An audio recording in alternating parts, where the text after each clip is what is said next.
ఎక్కడైనా ల్యాండ్ పై ఇన్వెస్ట్ చేయాలని అనుకుంటున్నారా? అయితే ఫ్యూచర్ సిటీలో ఇప్పుడే ల్యాండ్ తీసి పెట్టుకోండి. పూర్తి వివరాలకు మాకు కాల్ చేయండి. నమస్కారం. కార్తీక పురాణం 13వ రోజు పారాయణలోకి వచ్చాం. వశిష్ఠుడు జనక మహారాజుకి చెప్తున్నారు, ఈ కార్తీక మాసం గొప్పతనం ఎంత చెప్పినా ఇంకా చెప్పవలసింది ఎంతో కొంత ఉంటుంది. ఈ నెలలో మనం చేసే ప్రతి మంచి పనికి అత్యంతమైన అనంతమైన ఫలితం లభిస్తుందని చెప్పాను కదా. ఈ మాసంలో అతి ముఖ్యంగా చేయవలసింది నదీ స్నానం, అలాగే దీపారాధన, సమారాధన అంటే భోజనాలు పెట్టుకోవడం, మన వన సమారాధన చేస్తాం కదా, అది చెప్తున్నారు. ఇవన్నీ పుణ్యాన్ని ప్రసాదించే కారణాలు. అదేవిధంగా ఒక పేద బ్రాహ్మణ బాలుడికి ఉపనయనం చేయటం ఎంతో మంచిది. అక్షరాభ్యాసం కూడా మంచి ఫలితాన్ని ఇస్తుందిటండి. ఎవరైనా అక్షరాభ్యాసం చేసుకుంటామంటే వాళ్ళకి ఖర్చు మనం ఇవ్వడం అన్నమాట, అది కూడా చాలా మంచిదట. ఉపనయనం చేయడానికి తగిన శక్తి లేని వాళ్ళు దక్షిణా తాంబూలాలని ఇచ్చి ఉపనయనం చేయించినా ఉపనయనం చేసిన ఫలితమే లభిస్తుంది. అంటే ఒక హాల్ బుక్ చేయటము, భోజన భాజనాదులన్నీ చూడడము, పురోహితుడికి ఇవ్వడము, అన్నీ ఇదంతా కాకుండా కేవలము ఒక పురోహితుడికి ఇవ్వవలసిన దక్షిణ తాంబూలాదులు ఇచ్చి మిగిలిన ఖర్చులు వాళ్లే పెట్టుకుంటారు ఉపనయనం చేసుకునే వాళ్ళే. అలా చేసినా కూడా మంచి ఫలితం లభిస్తుందట. అయితే ఈ పని వలన ఎలాంటి పాపమైనా తొలగిపోతుంది, వ్యభిచార దోషం నశిస్తుంది, నూతులు చెరువులు త్రవ్వించిన ఫలితం లభిస్తుంది. వీటన్నిటికంటే అత్యధిక ఫలప్రదమైనది కన్యాదానం. ఈ కన్యాదానం వల్ల తాను తన పూర్వీకులు అందరూ తరిస్తారు. ఈ విషయాన్ని తెలియజేసే ఒక ఇతిహాసాన్ని చెప్పమన్నారు. అంటే కార్తీకంలోనే కన్యాదానం చేయాలన్న నియమం లేదండి. కార్తీకంలో కొన్నిసార్లు ముహూర్తాలు ఉంటాయి, కొన్నిసార్లు ముహూర్తాలు ఉండవు కూడా. ఇప్పుడు కన్యాదానం చేయవలసిందే అంటే కుదరద్దు. ఎవరైనా పెళ్లి చేసుకునేటప్పుడు కన్యదార పోయటానికి మనం పెట్టుకోవచ్చు, లేదా దక్షిణ తాంబూలాదులు ఇవ్వచ్చు, ఇలా చేయొచ్చు. కానీ కార్తీకంలో ప్రామిస్ చేయొచ్చు, మనం మీ అమ్మాయికి వివాహానికి కావాల్సిన ఖర్చు నేను ఇస్తానని ఎవరైనా పేదింటి వాళ్ళ కోసం మనం వాళ్ళ కన్యాదానానికి సరిపడా డబ్బు ఇస్తామని ఇవాళ ఈ నెలలో ఈ కార్తీక మాసంలో గనక ఒప్పుకుంటే తర్వాత వివాహం ఎప్పుడు జరిగినా సరే మనం అప్పటి ఖర్చులు అప్పటికి ఇచ్చేస్తాము, కానీ ఫలితం మాత్రం లభిస్తుంది అని చెప్తారు. పూర్వం వంగదేశంలో శూరుడని ఒక రాజు ఉండేవాడు. ఆయన భార్య చక్కని అందమైన కన్నులు కలిగింది, ఎంతో అందగత్తెట. శూరుడు శత్రురాజుల వలన దాయాదుల వలన తన రాజ్యాన్ని సర్వస్వాన్ని పోగొట్టుకుని సౌందర్యవతి అయినటువంటి భార్యా సమేతుడై అడవుల్లో కాలం గడిపేవాడట. ఆ దంపతులు కందమూలాలు భుజిస్తూ జీవనయాత్ర కొనసాగిస్తున్నారు. చాలా కాలం తర్వాత, అంటే రాజుగా ఉన్నప్పుడు ఆయనకి సంతానం లేదు, ఈ అడవిలో ఉన్న తర్వాత చాలా కాలానికి ఒక ఆడపిల్ల పుట్టిందట. తల్లిదండ్రుల లాలనలో పెరుగుతూ రూపగుణ లావణ్యాదులతోటి యవ్వనవతి అయింది. ఒకతే పిల్లని చక్కగా ముచ్చటగా పెంచారు. అమ్మాయి యుక్త వయస్కురాలు అయిందనమాట. అందచందాలు కలిగిన ఆ రాకుమారిని చూసి ఒక మునికుమారుడు మోహించాడు. రాకుమారి రాజుగారి కూతురు కాబట్టి నిజానికి రాచరికపు వ్యవహారం అక్కడ ఏమీ లేదు. మరి రాజు దగ్గరికి వెళ్ళి ఆమెను తనకిచ్చి వివాహం చేయమని అడిగాడు. రాజు అతనితో, మునికుమార, నీ కోరిక అంగీకరించదగిందే, కానీ ప్రస్తుతం నేను సమస్తాన్ని పోగొట్టుకుని కందమూలాలు తింటూ కాలం గడుపుతున్నాను. పరమ దౌర్భాగ్యుడిని, అంటే నిర్భాగ్యుడు, ఏమీ డబ్బు లేదు నా దగ్గర, అష్టకష్టాలు పడుతున్నాను. నువ్వు నాకు కొంత ధనం ఇస్తే నేను నా కుమార్తెని నీకు ఇచ్చి వివాహం చేస్తానన్నాడు. ఇదేంటంటే ఈజీగా అమ్మాయిని అమ్ముతానని చెప్పాడు మంచి భాషలో. అయితే ఆ మునికుమారుడు కుబేరుని గురించి తపస్సు చేసి కుబేరుని అనుగ్రహాన్ని సంపాదించి సమస్త సిరి సంపదల్ని పొంది ఆ సిరి సంపదలను మహారాజుకిచ్చి రాజకుమార్తెని వివాహం చేసుకున్నాడు. వివాహం అయిన తర్వాత ఈ ముని బాలకుడు తన భార్యను తీసుకుని పెళ్లి కుమార్తెను తీసుకుని వెళ్ళిపోయాడు. మహారాజు మునికుమారుడిచ్చిన సంపదలతోటి విశాలంగా పెద్దది చక్కగా శుభ్రంగా ఉన్న ఆశ్రమాన్ని నిర్మించుకుని జీవించడానికి అవసరమైన వస్తువులను సేకరించుకుంటూ భార్యా సమేతుడై సుఖంగా బతుకుతూ వచ్చాడట. మరికొంతకాలం గడిచాక పెద్దమ్మాయి పెళ్ళైపోయిన కొంతకాలానికి రాజుగారికి ఇంకో అమ్మాయి పుట్టింది. అదేంటంటే 20 సంవత్సరాల తర్వాత అప్పటికి పెద్దవాళ్ళు అయిపోతారు కదా అనిపిస్తుంది మనకి. పాతకాలంలో యవనవతి అయ్యింది అంటే 25 ఏళ్ళు రావక్కర్లేదండి.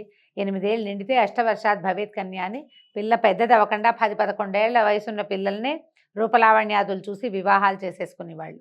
కన్యా వివాహము అంటే పెద్ద పిల్లలు కాకముందు పెళ్లి చేయటమే. 10 సంవత్సరాలు, 8 ఏళ్ల నుంచి 10 లోపల పెళ్లి చేసేసేవారు. 10 ఏళ్ల గ్యాప్ పెద్ద గ్యాప్ కాదు కదా, ఇటీవల కాలంలో కూడా కనపడుతుంది. అయితే ఈ కూతురు పుట్టేసరికల్లా మళ్ళీ కూతురు పుట్టగానే వీళ్ళు చాలా ఆనందించాడు. పెద్ద అమ్మాయి పుట్టింది, ఆ అమ్మాయికి వివాహం చేసాము, బోళ్ళు సంపాదించుకున్నాము. మళ్ళీ ఇంకో అమ్మాయి పుట్టింది, ఇప్పుడు కూడా బోళ్ళంత సంపాదించుకోవచ్చని రాజుగారు సంతోషించాడట. ఆమెను కూడా ఎవరికైనా ఇచ్చి వివాహం చేసి ధనాన్ని సంపాదించుకోవచ్చని భావించాడు. అయితే యతీశ్వరుడు అనే మహర్షి ఒక ఆయన ఆ నర్మదా నదీ స్నానానికి తపతి తీరం నుంచి బయలుదేరాడు. తపతి అనేది ఒక నది, మనకు తెలిసి ఉంటుంది చాలామందికి. సూర్యుని కుమార్తె తపతి. యమున కూడా సూర్యుని కుమార్తె అని చెప్తారు. యముడు యమి ఇద్దరు అన్న చెల్లి. వీళ్ళ కథ మనకి కార్తీక పురాణంలోనే 2వ రోజు కథలో చెప్పబడుతుంది. తర్వాత శనీశ్వరుడు తపతి జన్మించారు తర్వాత 2వ భార్యకి. ఆ తపతి కూడా ఒక నదిగా మారింది. ఈ తపతి నదీ తీరం నుంచి నర్మదా నదీ స్నానానికి బయలుదేరాడట. సూర్యుడున్న ప్రాంతానికి, ఆ అటవీ ప్రాంతానికి వచ్చాడు. సూర్యుడిని కలుసుకుని అతని యోగక్షేమాలను గురించి అడిగాడు. మహారాజు ఇలా అడుగుతున్నాడు అనమాట. మునిపుంగవ, నేను వంగదేశానికి అధిపతిని, నా పేరు సూర్యుడు. నా రాజ్యం శత్రువుల పాలైన కారణంగా నేను ఇలాగ అధోగతి పాలై అడవుల్లో పడ్డాను. దరిద్రం కంటే గొప్ప కష్టము, పుత్రశోకానికి మించిన దుఃఖము, భార్యా వియోగ సంతాపాన్ని మించిన వ్యాధి ఉండదు. నిజం కదా, ఇవన్నీ కష్టాలు. ఈ కష్టాలను మనం చాలా కథల్లో చూస్తూ ఉంటాం. అయితే నాకు 2 కుమార్తెలు. ఒక కుమార్తెను కొంత ధనం తీసుకుని ఒక ముని కుమారునికి ఇచ్చి వివాహం చేసి కాస్తలో కాస్త ఇప్పుడు బెటర్గా ఉన్నాను, బాగున్నానండి, నా పరిస్థితి బాగుందన్నాడు. తర్వాత చిన్న కుమార్తెను కూడా ఎవరైనా ధనం ఇచ్చిన వాడికి ఇచ్చి వివాహం చేయాలనుకుంటున్నానండి అని తెలియజేశాడు. తెలియజేస్తే యతీశ్వరుడు ఆశ్చర్యపోయాడు. మహారాజా, అదేం పని? కన్యని అమ్మటం మహాపాతకం. కన్యాశుల్కం అనేది మనకి దేశంలో పెద్ద దురాచారం, చాలా కాలం ఉండేదండి. అది పోయాక వరకట్నం వచ్చింది. ఇది ఇంకా పోలేదు. ఇదివరకు అమ్మాయిని అమ్ముకోవడం తప్పనేవాళ్ళు. మరి అబ్బాయిని అమ్ముకోవడం తప్పన్న మాట ఇంకా ప్రజలు నేర్చుకోలేదు. అయితే ఈ ధనంతో చేసేటువంటి దైవకార్యాలు, పితృకార్యాలు నిరుపయోగమైనవి. అమ్మాయిని అమ్మిన తర్వాత వచ్చిన డబ్బుతోటి చేసే ఏ దైవ కార్యము ఫలించదు, దానివల్ల ఉపయోగం ఉండదని చెప్తున్నాడు ఋషి.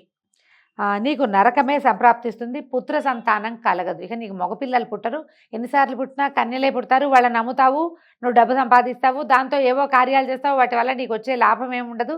అమ్మాయిలు నమ్మేసిన పాపం మాత్రం నీకు వస్తుందన్నాడు. దేనికైనా ప్రాయశ్చిత్తం ఉంది, కానీ కన్యా విక్రయం చేసిన వాడికి ప్రాయశ్చిత్తమే లేదు. నా మాట విను. ఈ కార్తీక మాసంలో కన్యాదానం చెయ్యి. శుభ గంగాస్నాన ఫలితాన్ని, అశ్వమేధ యాగాన్ని పొంది తరిస్తావు. పెద్ద కుమార్తెకు కన్యాశుల్కం తీసుకున్నటువంటి దోషం కూడా నశిస్తుందని హితోపదేశం చేశాడట. మహాన్ భావ, అవేం మాటలు! పాప ఫలితంగా నరకయాతలు ఎప్పుడు కలుగుతాయో ఎప్పుడు కలగో కానీ దరిద్రంతో పడే జీవనయాతనలు దాటి బయటపడడమే ముఖ్యం. అంటే పరలోకం సంగతి ఆలోచించద్దు, ఇహలోకం గురించి ఆలోచించుకోవాలి కదా. ఇప్పుడు రూపాయి లేకపోతే నిర్ధనుడికి వచ్చే కష్టం ఇంకెవ్వడికీ రాదు. వాడికి తిండి, గుడ్డ, గూడు ఏవి ఉండవు. సమాజంలో గౌరవం ఉండదు, విలువ ఉండదు, మర్యాద ఉండదు.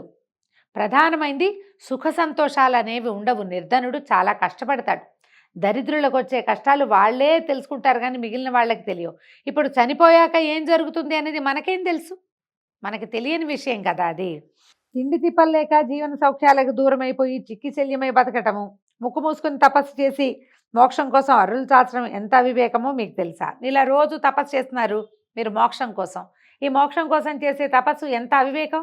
ఇప్పుడు హాయిగా తినడం లేదు, తిరగటం లేదు, తిండి నిద్ర లేదు, సుఖము లేదు.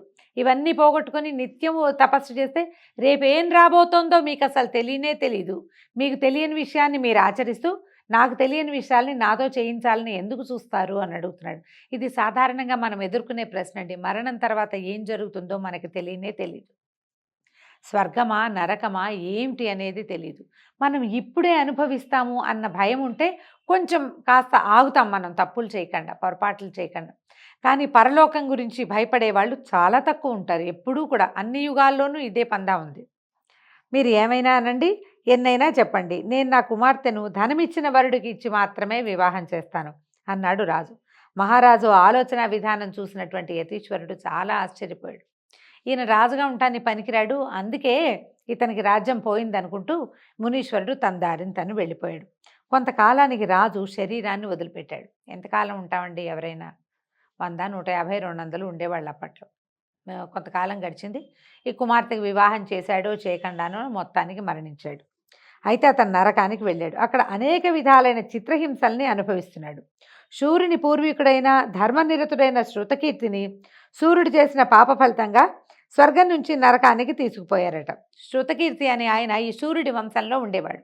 ఈయన స్వర్గంలో ఉన్నాడు. శృతకీర్తి చాలా గొప్పవాడు. యుద్ధంలో మరణించి వీరమరణం పొందాడు. అంతకుముందు దానాలు, యజ్ఞయాగాదులు చేసి అనేక ధర్మకార్యాలు నిర్వహించడం వల్ల అతనికి స్వర్గప్రాప్తి వచ్చింది. ఈ స్వర్గప్రాప్తి ఉన్న స్వర్గంలో ఉన్నవాడు హాయిగా ఉంటుంటే సడన్గా ఒకరోజు నీ చిట్టా చెల్లిపోయిందని బయటికి తీసుకొచ్చారు. తీసుకొచ్చి నరకానికి ప్రయాణం చేస్తుంటే ఆయన ఆశ్చర్యపోయాడు. నరకానికి ఎందుకు తీసుకెళ్తున్నారు నన్ను? నేనే పాపకార్యాలు చేయలేదు, ఇంకా నేను స్వర్గంలో ఉండవలసిన సమయం చాలా ఉంది కదా అంటే తనకి ఎంత బాగా చెప్తున్నారో చూడండి.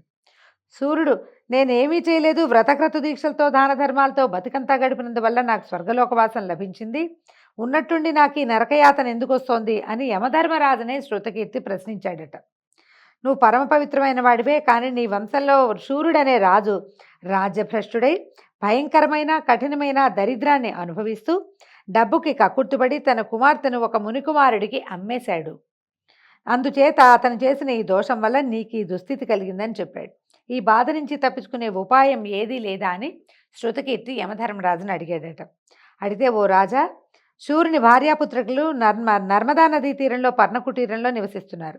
సూర్యుని చిన్న కుమార్తె యుక్త వయస్సులో ఉంది. నా ఆశీర్వాద బలంతో నువ్వు అక్కడికి వెళ్ళి కార్తీక మాసంలో అలంకారపూర్వకంగా అమ్మాయిని కన్యాదానం చేయించు. ఆ పుణ్యం వల్ల నీ దోషం తొలగిపోతుంది, నీకు నరకం నుంచి విముక్తి లభిస్తుంది అని హితవు చెప్పాడు. చెప్పేసరికి శృతకీర్తి వెంటనే యమధర్మరాజు యొక్క ఆశీర్వాద బలంతో నర్మదా నదీ తీరానికి చేరుకుని సూర్యుని ఆశ్రమంలోకి ప్రవేశించాడు. సూర్యుని భార్యకు తమ దుస్థితిని, కన్యాదాన వైభవాన్ని గురించి, కార్తీకంలో కన్యాదానం చేయటం వల్ల కలిగే ఫలితాన్ని గురించి ప్రబోధం చేశాడు. ఆమెకి అర్థమయ్యేలాగా చెప్పాడనమాట. మీ ఆయన చేసిన ఒక పొరపాటు వల్ల స్వర్గంలో ఉన్న ఆయన పూర్వీకుడినైన నేను కూడా నరకంలోకి వెళ్ళవలసి వచ్చిందమ్మా.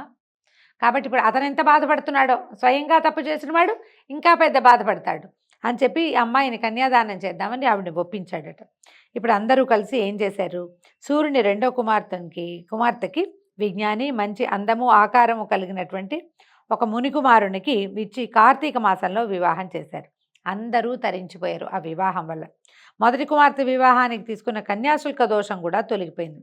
కనుక జనక మహారాజా, కార్తీక మాసంలో కన్యాదానం చేయటం వల్ల వచ్చే ఫలితం ఎంతో గొప్పది. బిడ్డలు లేనందువల్ల కన్యాదానం చేయలేని వారు ఎవరైనా సరే ఏ నిరుపేదకో సహాయపడి కన్యాదానం చేయించినా వరుడి కాళ్ళు కడిగి కన్యాదానం చేసినా కూడా పై ఫలితం లభిస్తుంది. ఆడపిల్లలు లేని వాళ్ళు ఏం చేయాలండి? ఉంటారు కదా, మనబోటి వాళ్ళ అమ్మాయిలు లేరు, అంతిద్దరు మగపిల్లలే. అప్పుడు ఎవరికైనా కన్యాదానం చేసే అవసరమో అవకాశమో వస్తే ఆ అవకాశం తీసుకోవాలి ఒకటి. తర్వాత ఏమో ఎవరైనా కన్యాదానం చేసుకుంటే పేదవాళ్ళకి వాళ్ళకి వివాహానికి వలసినంత డబ్బు ఇవ్వటము, తమే సూత్రాలు, మట్టెలు లాంటి వివాహానికి అవసరమైనటువంటి సామగ్రి కొనిపెట్టడమో చేసినా కూడా ఆ కన్యాదాన ఫలితం కొంత లభిస్తుందట. అది కుదరని వారు విధుల ప్రకారంగా ఆబోతుకి వివాహం చేసి వదిలినా కూడా, అంటే ఆబోతు వృషోత్సర్జనం అంటారు కదా, ఆంబోతుకి అచ్చువేయటం వేసి వదిలిపెట్టినా కూడా ఈ ఫలితం లభిస్తుందని వశిష్ఠ మహర్షి తెలియజేశారట. ఆడపిల్ల పరాశక్తి అంశ, అమ్మవారి అంశ. ఆమెను అమ్ముకునేవాడికి ఏ గతి పడుతుందో సూర్యుని కథ సూచిస్తోంది. కన్యను ఉత్తమమైన దానం చేయాలే తప్ప అంగడిలో సరుకులాగా అమ్మకూడదు. నరకం ఉందా, పోయాక చూస్తామా అంటూ పిచ్చి ప్రశ్నలు వేసి తెలివి తక్కువ పనులు చేసేవారికి ఈ కథ ఒక గొప్ప గుణపాఠం నేర్పుతుంది. దీంతో 13వ రోజు పారాయణ సమాప్తమైందండి. మళ్ళీ రేపు ఉదయం 14వ రోజు పారాయణతో కలుసుకుందాం. నమస్కారం.